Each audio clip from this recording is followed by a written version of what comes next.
우리 남은 생애 동안 재건축 가능할까요? 영상 시작하기 전에 이 옷 잠옷 아닙니다. 이거 자라에서 세일할 때 산 거예요. 자꾸 잠옷 아니냐고 댓글 다시면 자라 디자이너들이 얼마나 슬퍼하겠어요.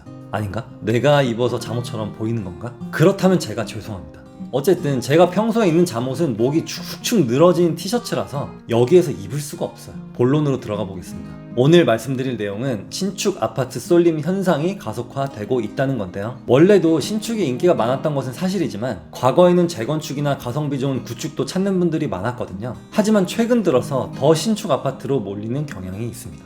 이유를 몇 가지 볼게요. 첫 번째는 재건축이 점점 더 어려워지고 있습니다. 뉴스에서 건설사들이 손해를 보느니 안 한다면서 재건축, 재개발 입찰을 포기하는 상황이 계속 벌어지고 있는데요. 그 이유는 간단합니다. 공사비 상승 때문이에요. 공사비를 다 조합원과 일반 분양에서 감당할 수 있으면 괜찮은데 조합원의 분담금이 예상보다 2배씩 올라가니까 진행이 안 되는 겁니다. 그래서 재건축 아파트를 사서 신축되기를 기다릴까라고 하던 수요가 지금 상황을 보니까 이게 10년이 걸릴지 20년이 걸릴지 아니면 아예 안 될지 모르겠어서 그냥 신축으로 옮겨가고 있습니다. 두 번째, 청약의 매력도가 떨어지고 있어요. 이것도 결국에는 공사비 상승 때문인데요. 분양가 상한제가 걸려있는 강남, 서초, 송파는 로또 분양인데 나머지 지역은 주변 아파트들보다 시세가 저렴하지 않아요. 오히려 더 비싼 경우가 있습니다. 물론 청약이라는 것은 비용을 나눠낼 수 있고 최신축 아파트를 받을 수 있다는 장점이 있긴 하지만 시세만 봤을 때는 그다지 매력적이지 않기 때문에 이걸 내가 해야 되는 게 맞나? 라는 의구심이 들겠죠. 게다가 청약은 내가 원하는 동과 층을 정할 수가 없어요. 그럴 바에 이미 지어진 신축 아파트 중에 내가 원하는 층, 내가 원하는 동, 내가 원하는 구조, 그 아파트를 골라서 사는 게 낫겠다. 이런 수요가 또 많아지고 있는 상황입니다.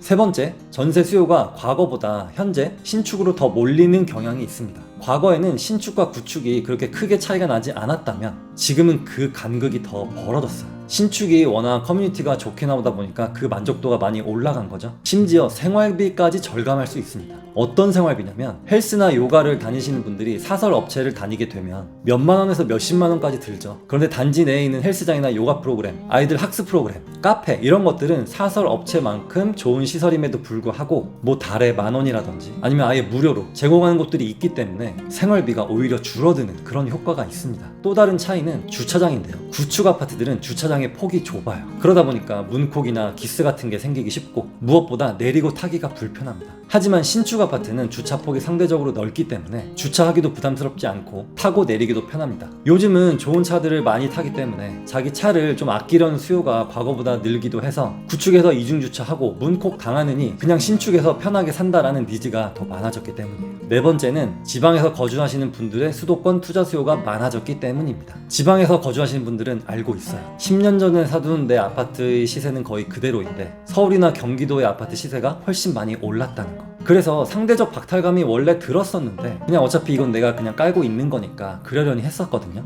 최근에는 동네에서 많은 사람들이 다 수도권으로 이사를 가고 있는 상황입니다. 현재 주택을 매수를 하던 전세로 살던 그것을 결정하는 나이가 최소 30세 이상이잖아요. 그분들이 우리 때는 한 반에 50명이었는데 심지어 초등학교 때는 오전반, 오후반으로 나눠서 있기도 했어요. 저 초등학교 저학년 때 그랬습니다. 그런데 지금은 한 반에 10명도 안 되는 학교가 엄청 많아요. 그러니까 인구가 빠져나가고 있는 게 피부로 제대로 느껴지는 거죠. 그러다 보니 내가 이 집을 계속 가지고 있다간 가난해지겠구나. 이래서는 안 되겠다. 나는 어쩔 수 없이 여기 살지만 투자는 수도권에 해둬야겠다. 이런 수요가 또 기하급수적으로 늘어나고 있습니다. 수도권 부동산을 외지인이 많이 매수하고 있다는 뉴스가 많이 나오고 있는데요. 이게 진짜 사실입니다. 지방에 있는 제 친구들도 저한테 자기가 서울이나 경기도에 한 채 사두고 싶다고 연락이 종종 오거든요. 그런데 수도권 쏠림 현상하고 신축 아파트가 무슨 상관이냐라고 물으실 수 있죠. 지방분들이 투자를 목적으로 사려면 전세를 끼고 사는 갭 투자 형식이겠죠. 근데 봤더니 구축 아파트들은 전세가가 낮다 보니까 투자금이 많이 들어가요.